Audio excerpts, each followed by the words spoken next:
Selamünaleyküm okuyucular. Odra koyunlar. Ballar sabahımız bugünkü sabahımızda başlamasının ballar birinci defterde aşın, kitapta aşın, bugünün cazet olur. Bugünün cazet koyun.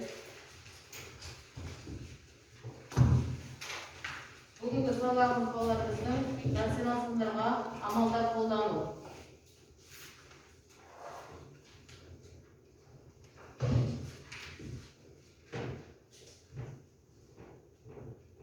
Sabahımızın maqsаты балалар рационал сандар мен арифметикалық амалдар қолдану, яғни есептер шығару. Рационал сандарды қолдана отырып, біз не істейміз? Есептер шығарады екенбіз. Мына балалар сабағымыздың жоспары балалар. Бірінші бізде үй тапсырмасын тексеріп аламыз балалар. Одан кейін бізде топқа бөлу, одан кейін артық болмас білгенін ереже құрастыру, одан кейін серіктеу сәті. Бізде оқулықпен жұмыс, одан кейін қорытындылау. Бірінші балалар үй тапсырмасын тексеріп алайық. Үйге 643 есеп берілген балалар, я? Соны тексеріп алайық.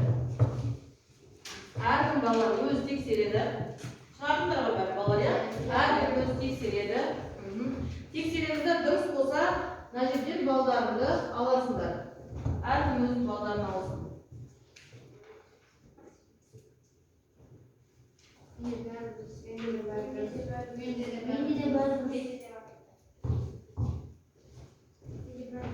Сізге үй тапсырмасын жалпы бүгінгі күнге әркім өз-өзін бағалау парағын шығардым. Осы жерде бізден әр өткен кезеңімізге алған балдарыңды әркім өзі қояды. Енді сендердің нелеріңді алған балдарыңды тоқпашылары сендерге таратып беріп отырады. Сол бойынша әркім өзін бағаласын. Жарай ма балалар? Аты жөндерін жазып қоясыңдар.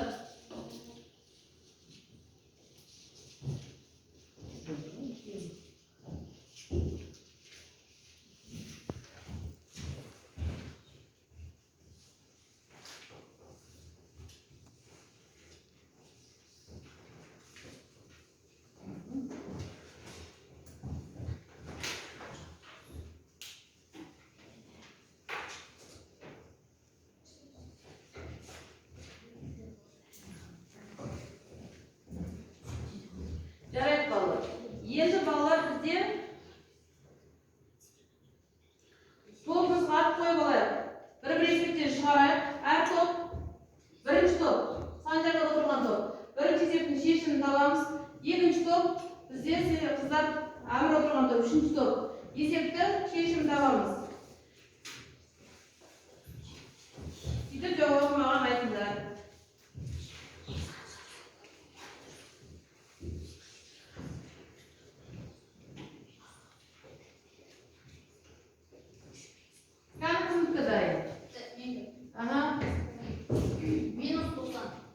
Минус 90. Бізде қандай сан шықты? 10 сан ба, теріс сан ба? Теріс сан шықты. Екінші топ. Яғни топтардың аты балалар теріс сандар болды. Так, дайын ба екінші топ? Қанша шықты? 20. Ау? 20.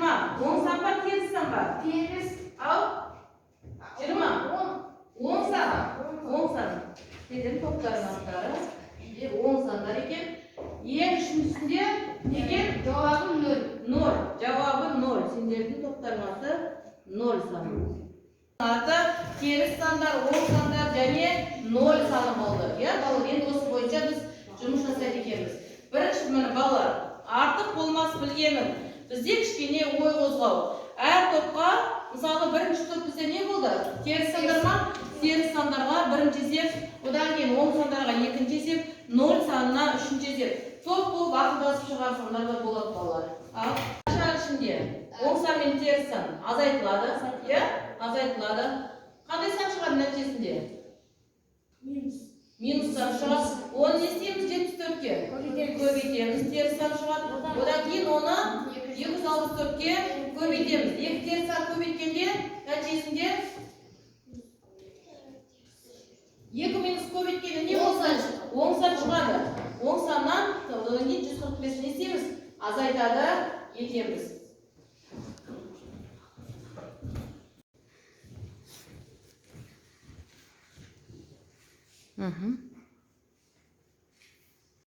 Енді одан нені азайтамыз? 145 азайтамыз. Сонда нәтижесінде қанша шығады?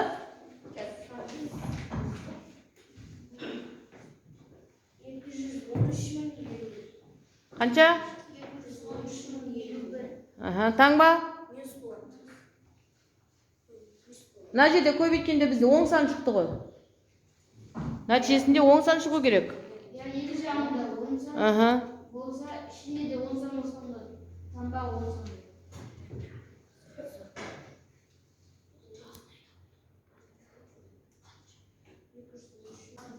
Ал балалар, жауаптар не шықты сонымен? Біздің үшінші есебімізде 3,6 шықты. Жақсы. Екінші теріс сандар тобында? Бізде 213,51 шықты. Жақсы. Оң сандар? Бізде 5,34 шықты. Жақсы балалар. Енді балалар, осымен біз артық болмас білгенің. Не бас жағын берем балалар. Сендер өздерің ереже құрастырасыңдар. Жауап бермеген балалар. Аламыз. Так, екеу ара біреу, екеу ара біреу алайық.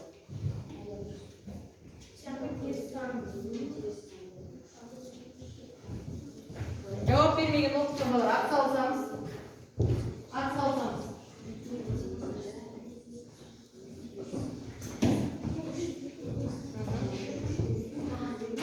Кім дайын балалар, тез-тез? Ережені жалғастырамыз.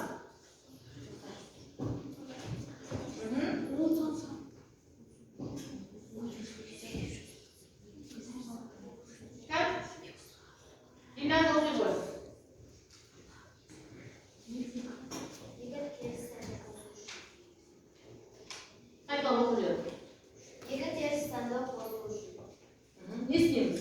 Екі теріс сан. Жауап берсем, Екі теріс сан қосылады, таңба минус болады. Дұрыс, өте жақсы. Таңба минус болады. Арай, тағы бар ма сұрақтар? Ал, Нұрислам. Теріс сан қосылады, екі теріс сан бөледі. Бір жоқ жүреді, не дейді? Бас жағында. Екі теріс санды бөлу үшін Не істейміз? екі теріс санды бөлу үшін Нәтижесінде 10 сан шығады. Нәтижесінде 10 сан шығады, өте жақсы. Тағы да кім дайын?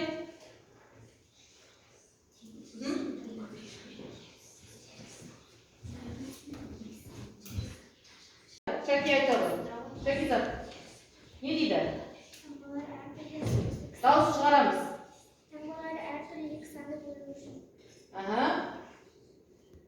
Бұлай ғой Шәкизат, біреу минус, біреу плюс болса, бөлген кезде ма, көбейткенде ма? Бөлу. Нәтижесінде қандай сан шығады? Теріс сан шығады. Жақсы, отыра ғой. Ары қарай кім оқиды? Бағлан айта ғой. Екі теріс санды көбейткен кезде нәтижесінде 10 сан шығады. Өте жақсы. Әмір айта ғой. Көбейту бөлуден кейін теріс сан жақшаның ішінде болады. Теріс сан жақшаның ішінде жазылады. Өте жақсы. Тағы да бар ма? Кімде сұрақ бар? Ереже айта ғой. Таңбалар әртүрлі екі санды көбейту үшін теріс сан шығады. Нәтижесінде теріс сан шығады. Жақсы. Тармамасы.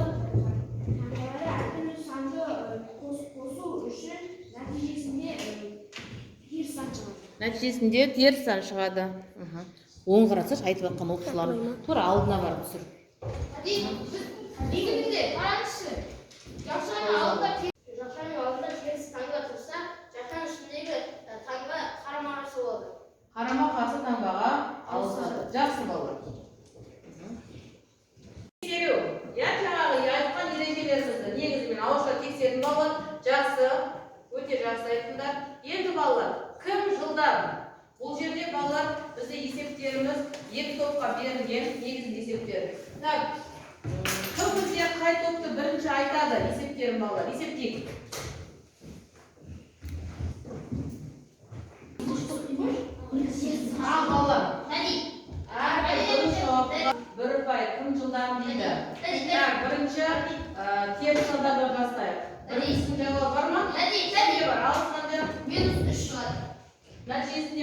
минус 3 шығады. Жақсы.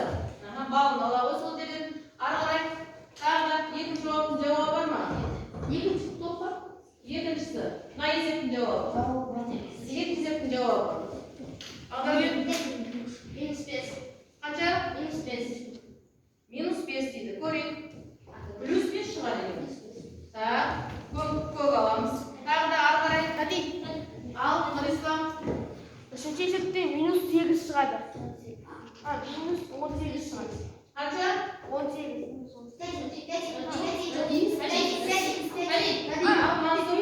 Жоқ, дұрыс емес. Үшіншісінде минус 28 шығады. Мынада ма?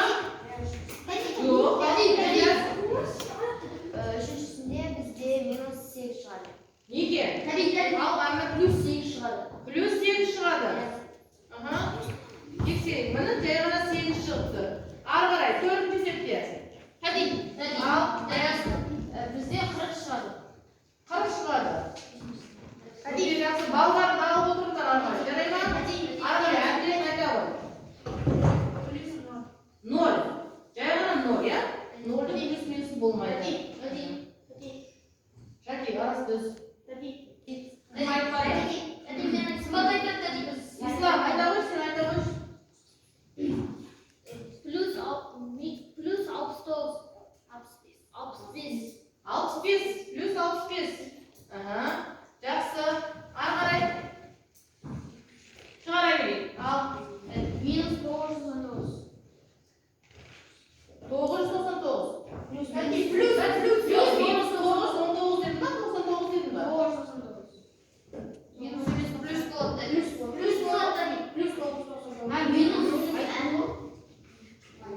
Жақсы. Ары қарай. Бағдәулет. Жақсы. Өте жақсы. Ары қарай. Әдет. 0. Әдет 0 жақсы береді екен. Ары қарай. Ислам. 0 шығады. Жақсы. Тағы да.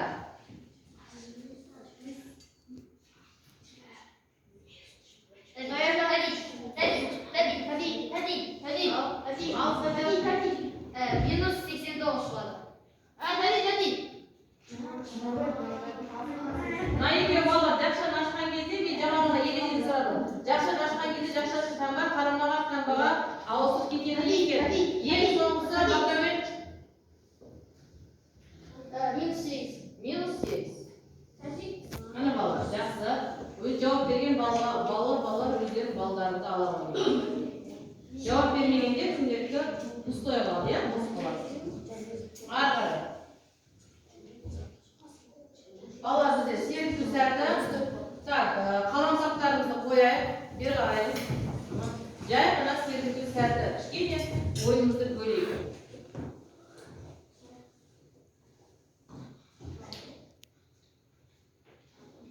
Мынандай есеп бар екен бізде. Логикалық есеп. 3 алманы қосқан кезде 30 шығады екен. Әр алма қаншадан? Жауап бере беріңдер. 10. Иә, 10. Әр алма 10 екен. Енді 10-ға мына жерден не? 4. Онда әр бананға бірден, иә? 18 шығады екен. Енді әрқайсысы не екен? Әрқайсысы бірден. Өйткені 2 кокос тұр ғой. Енді 10-ға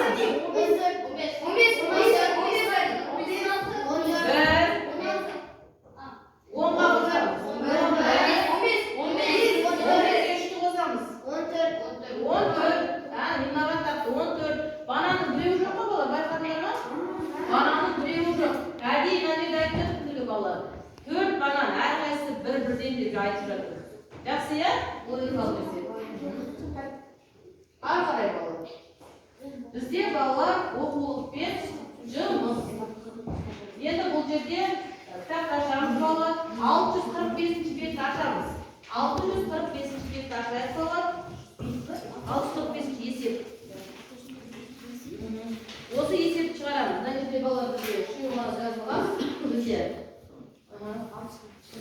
Стоппен жұмыс жасайық балалар. Бірінші топ. 0 саны. Бірінші есепті аламыз. Екінші есеп.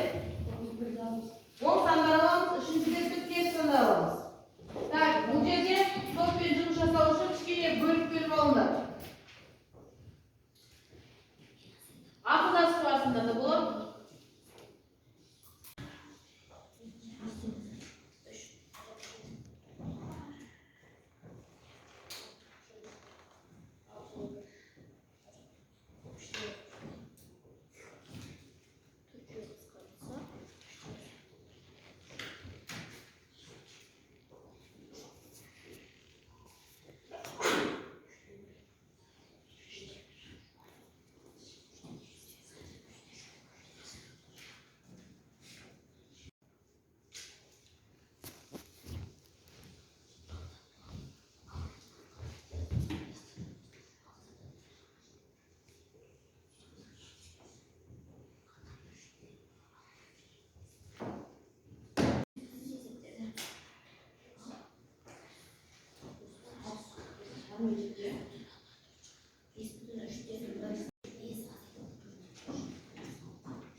Ал балалар оқулықпен жұмыс, я? 645. Так, бірінші есебін. 0 саны. Бірінші есепте минус 12, жақшаның ішінде минус 12-ден 5-ден азайтамыз 4,3-ті. Нәтижесінде? Нәтижесінде екеуі қосылып кетеді. Өзімізде 12-ден 14 шықты. Енді минус 12-ден 14. минус 12-ден 14 шықты. Енді 2,3-те 1-ді бұрыс бөлшекке айналдырамыз. Бөлу саны көбейту саны ауысып, екінші саны көбейіледі. Екі сан қысқарып кеткен кезде бізде 2,2-ден 1 шығады. Сосын 4-ке қосамыз 2-ден 1-ді. Азайтылып кетеді екеуі? Екеуі азайтылып кеткен кезде 3,5 шығады. Жақсы. Көрейік жауабын тексеріп. Міне балалар, 3,5 шығады екен. Өте жақсы. Қарай балалар, теріс сандар тобы. Айта ғой. Минус 3,8-ді қоссаңыз 2,3-тен 1-ді. Ол кезде азайтылып кетеді. Үшінші есеп қой, я? Жауабында минус 1,15-тен 7 шығады. Одан кейін минус 1,8-ден 7-ні Көбейтеміз. Минус 1,15-тен 7-ге. Ол жерде таза 21 шығады. 4,6-дан бөлу 1,3-тен 2-ні бөлген кезде 2,5 шығады. 2,25. Жақсы, отыра ғой балалар. 2,15-ке қосамыз минус 4,6-ді. Одан соң оны шыққан санды бөлеміз 1,9-дан 4-ке. Қанша шықты нәтижесінде? Нәтижесінде 9 шықты. Дұрыс. Енді одан кейін біз минус 3,9-дан 5-ді көбейтеміз минус 2,6-дан 2-ге. Сосын одан шыққан санды 9-дан азайтамыз. Жауабында 5 шықты. Жарайды. Жақсы. Енді балалар, біздің Міне балалар, рационал сандарға амалдар қолдану үшін дейді балалар. Бірінші, арифметикалық амалдарды орындалу ретін білу керек екенбіз балалар. Одан кейін, екінші, рационал сандарға амалдар қолдануға берілген есептерді шешу әдістерін білу. Үшінші, тиімді әдісті таңдай білу. Бірінші, бізде мысалы тиімді әдіс дегеніміз, мысалы бізде минус 2 мен минус 8-ді қосқан ыңғайлы, минус 10 шығады деген сияқты тиімді тәсілдерді өзіміз неғыламыз ыңғайлап алады екенбіз. Тиімді әдісті таңдай білу және есептің шешуін математикалық тұрғыдан сауатты жаза білу. Яғни сауатты жазу дегеніміз жақсы білеміз, балалар? Жақсы балалар. Егер бүгін балалар сабаққа жақсы қатысыңдар, жақсы атсалысыңдар, өте жақсы балалар. Енді балалар, егер 647-648-ші есеп балалар. Күнделігімізді ашып, жазып аламыз балалар. Енді бүгін бізге мына жерге кішкене кері байланыс беріп жүр бала. Бізге мына жерде стикерлер тұр. 2 жұлдыз 1 тілек. Яғни сабақта бізде бүгін нені жақсы меңгердіңдер. Одан кейін нені үйрене алмай қалдыңдар? Не білмей қалдыңдар? Онда жазсаңдар болады. 2 жақсы ең бүгінгі сабақта өткен ең жақсы түсінген 2 жақтарын, одан кейін сәл түсінбей қалған 1 жақтарын жазамыз. Балалар кері байланыс бізде 2 жұлдыз 1 тілек.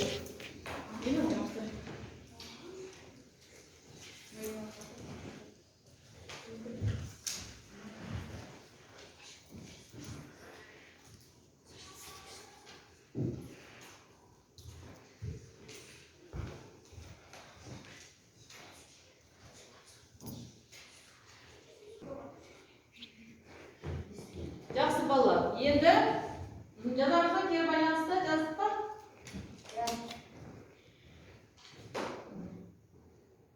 Жас болса қойымыз келіп кетеміз.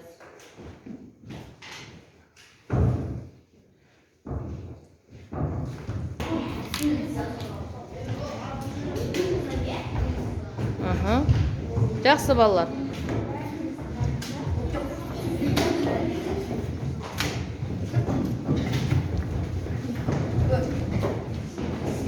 Бағалайым көремді. Жақсы балалар, өте жақсы.